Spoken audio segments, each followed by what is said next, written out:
Le voyage dans le temps, épisode 87, troisième partie. La famille, avez-vous déjà rencontré un immortel? Sans doute vous l'avez déjà rencontré, mais vous n'en avez pas conscience. On les appelle également les voyageurs du temps. Et comme promis, pour les personnes qui sont sur la page Telegram, l'aventure de la conscience, je vous ai promis que j'allais vous parler du conte Saint-Germain, dont j'ai posté deux courtes vidéos de 23 minutes chacune. Ceux qui n'ont pas Telegram, je vais mettre les liens dans les commentaires ou dans la description. Alors, le conte de Saint-Germain est un immortel. Il aurait 17 000 ans. Alors, dans la vidéo a été tournée en 72. D'accord? Et donc, il y a très longtemps. Et donc, après, il a disparu. On n'a plus de nouvelles du conte de Saint-Germain. Alors, et je vous ai également dit que ce personnage, je l'ai une fois rencontré sur le chemin de mon travail en 1997. Alors, c'est quoi un immortel? L'immortalité, en fait, c'est une capacité, c'est un sens que nous avons tous. Nous sommes dotés de tous les sens, sauf que certains sens ne sont pas activés. D'accord? Et donc, l'immortalité, c'est une capacité que nous avons de vivre très longtemps avec le même corps. Donc, le même avatar. D'accord? C'est ça l'immortalité. Et l'éternité, c'est vivre, voilà, c'est Dieu avec un grand D qui vit éternellement. D'accord? C'est différent. Immortel, c'est plusieurs années avec le même corps. D'accord? Alors, j'ai rencontré le comte Saint-Germain en 97 et le même personnage. C'est quand je suis tombée sur la vidéo que je m'en suis rappelé. Et c'était le premier voyageur du temps que j'avais croisé sur ma route. Alors, en 97, donc j'allais au travail et donc, vous savez, dans le métro parisien est souvent bondé, mais bon, curieusement, j'ai une place est libérée. C'était le matin, tout le monde va au travail et donc je me suis assis à côté de lui. Et tout de suite, on a engagé la conversation, mais en fait, c'est comme si le temps s'était arrêté. C'est comme s'il n'y avait plus de métro, il n'y avait plus de voyageurs, tous les voyageurs qui avaient autour. Et je me suis sentie vraiment à l'aise. Et en confiance, à l'aise. Ça, ce sont les signes que vous avez affaire à un être que vous connaissez déjà, qui fait partie de votre famille.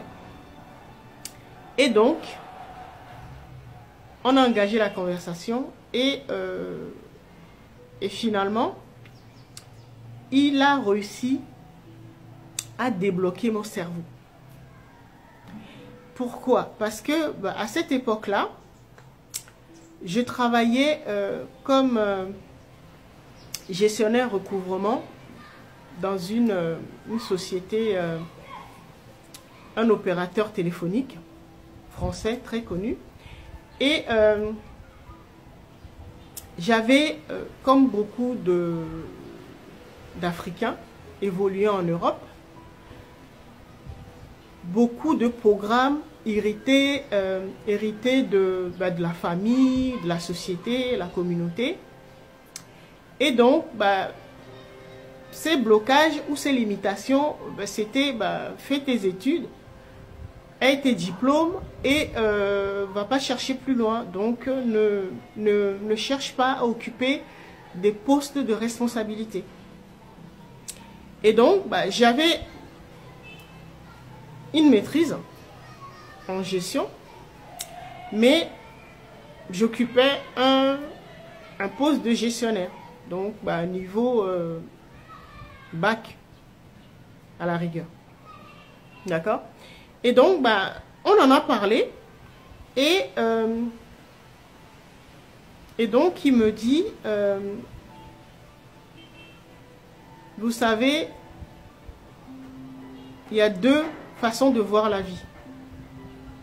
Certaines personnes voient la vie, voient le verre à moitié plein, ou d'autres à moitié vide.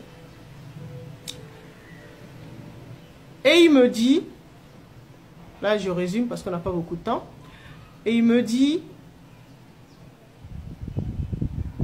il me demande, mais pourquoi tu n'occupes pas un poste au niveau de tes diplômes? Là, je me suis dit, mais lui là, il sort d'où? Pourquoi il me pose cette question? Il ne connaît pas la situation des Africains en Europe. Et donc, parce qu'à cette époque-là, je ne savais pas qui j'étais. Et donc, je me limitais à une Africaine en Europe. Voilà. Et donc, il me dit, bon, ça a duré moins d'une demi-heure. Hein. Et donc, il me dit, tu prends ton CV, tu changes uniquement le titre. Je ne cherchais pas du travail, hein, parce que pour moi, j'avais réussi, quoi. Avec ce poste-là, je ne cherchais pas du travail, mais il me dit, mais tu peux avoir mieux. Et donc, il me dit, au lieu de mettre gestionnaire recouvrement, recouvrement, c'est... nous nous occupons des impayés. Et donc, il me dit, enlève. Enlève juste, tu gardes tes compétences, tes diplômes, voilà. Tu modifies juste le titre. Au lieu de mettre gestionnaire recouvrement, tu mets responsable recouvrement.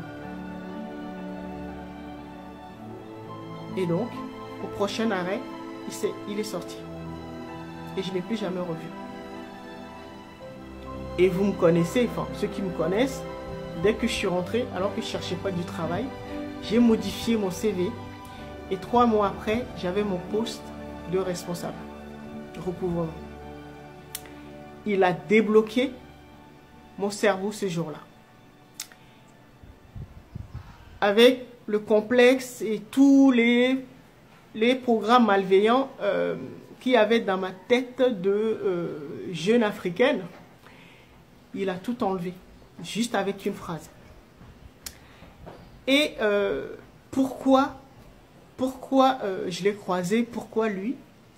Tout simplement parce que nous sommes liés avec des contrats d'âme. C'est-à-dire les âmes qui sont un peu expérimentées, avant de s'incarner,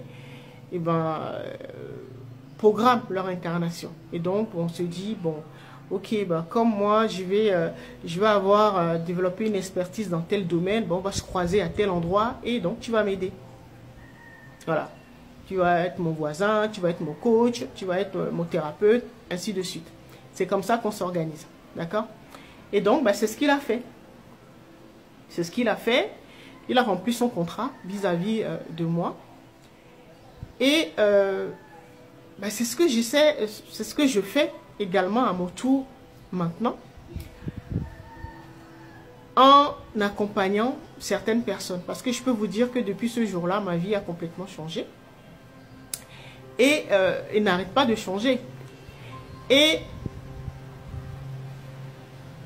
je vais vous demander de regarder cette vidéo encore. Et je vais vous dire également que ce n'est pas la première fois. Cette conversation, ce n'est pas la première fois que nous l'avons. Nous l'avons eu plusieurs fois. Donc, réfléchissez là-dessus